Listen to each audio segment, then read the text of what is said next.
digaagu maanta qiimihiisu waa 14 milyan. waa dowladda leh kaydka ugu badan ee shidaalka caalamka. shalay waxay ahayd dowladda ugu qanisan Ameerikada Koonfureed.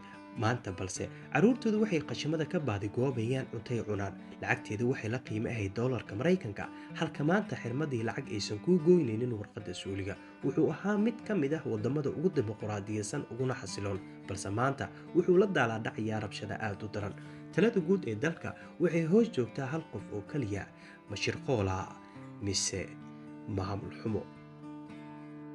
sidee hodantinimada reer Venezuela ee isugu bedeshay faqri?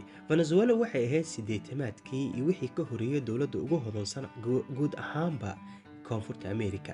waxay ahayd dimuqraadi waliba aad u xasiloon. shacabkeedu waxba kama maqnayn noloshooda: biyo, koronto, caafimaad iyo shaqo. laakiin waddanka gebigiisaba laga soo bilaabo 80-maadkii wuxuu cagta saarayay wax u eg burbur. heerarka dambiyada dalka ka dhacaya noqday midka ugu badan caalamka. bixiishada ayaa laba jabaarmaysa 26 maalmood waliba. sicir bararka ayaa gaaray heer ay hay-adda lacagta adduunka ku tilmaamto mid gaaray 10% milyan. tusaale ahaan, qalin aad ku iibsan jirtay 2013 hal bolivar ayaa maanta 2019 gaaray 10 milyan oo bolivar.